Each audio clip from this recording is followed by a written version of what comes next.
Saint-André se caractérise par ses nombreux hameaux et pas moins de 15 chapelles, dont une très jolie au hameau de Pralognan.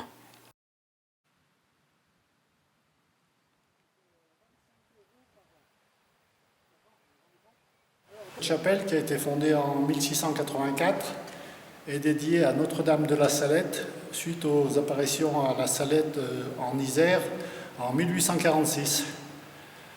Et cette chapelle était en triste état et elle a été restaurée il y a 2 ans, donc 2016-2017, et elle est ouverte à la visite depuis cette année, donc depuis 2018. Ce hameau a vu sa population tomber à 0 dans les années 1930. Mais ce hameau est surtout intéressant pour ses moulins à eau restaurés à l'identique grâce à la ténacité et au travail de l'association Moulins et Patrimoine de Saint-André. Retour sur l'historique de ces moulins. On n'avait pas de menu. C'était des moulins familiaux. Chaque bâtiment appartenait à une dizaine de familles. Ah oui, d'accord. Voilà. Pour avoir le droit d'utiliser le moulin, il fallait payer sa cotisation et il fallait entretenir le moulin. Ouais. Donc ces moulins, ils ne fonctionnaient qu'à l'automne. D'accord. 1 mois et demi par an. Ah oui. Par contre, ici, on a toujours eu une agriculture vivrière. Donc les gens, c'était pour faire leur farine, pour pouvoir faire leur pain. Voilà. Il n'y avait pas de commerce. Oui, voilà, à ce c'était niveau-là. pour eux. Voilà. C'était pour eux, ce qui explique qu'en sur 1 mois et demi, C'était bon. voilà, c'était bon. Donc le moulin fonctionnait 24 heures sur 24 par contre. Quand on le mettait en route, c'était pour 1 mois et demi et il fonctionnait jour et nuit. Chaque famille avait droit à 1 jour et demi, 2 jours, selon ses besoins, pour faire sa farine.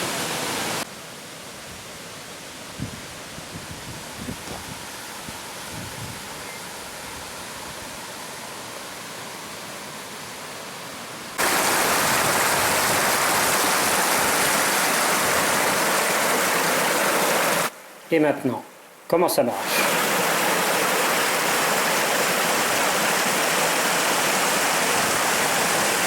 À la prise d'eau, mettre l'eau pour remplir le chenal. Et avec cette barre qui est accrochée au chenal, on va tirer le chenal. Et l'eau va venir taper sur les tailles de la turbine. Ah oui, c'est ça qui va faire. Et par contre, dès qu'on met l'eau, dès que l'eau tape sur la turbine, le moulin se met en route.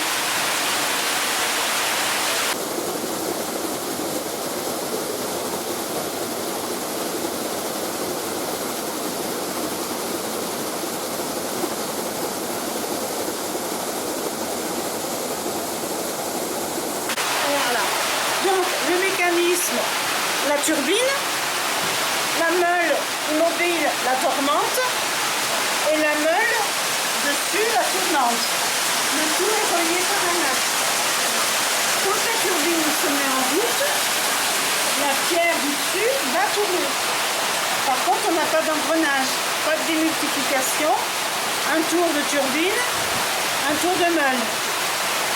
Donc un système qui n'est pas très très rapide. Et là, vous mettez Le grain est mis dans la trémie. Voilà. Et il va tomber par l'ogène qui est là. Et il va tomber entre les 2 meules. Vous voyez Dans entre le les trou 2 au meules. milieu, là. Au milieu. Voilà. Donc le petit onglet, on va pouvoir l'incliner plus ou moins. Qui frotte sur la meule et qui va faire trembler l'onglet. De façon à ce que le grain s'écoule. Voilà, qui coule toujours. A noter que les pales de la turbine sont en mélèze, un bois imputrescible, d'où sa longévité.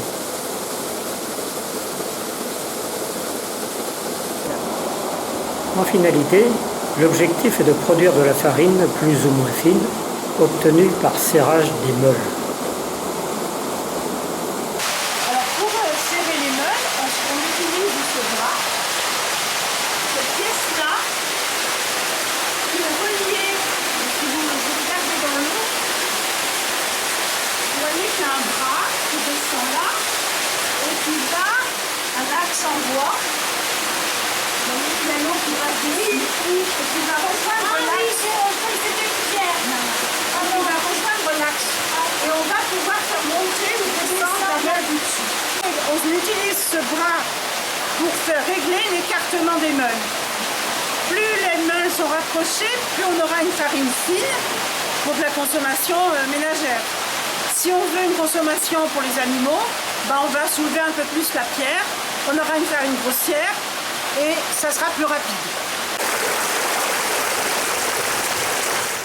En conclusion, une astucieuse utilisation de l'eau des torrents qui montre, une fois encore, les richesses de notre patrimoine.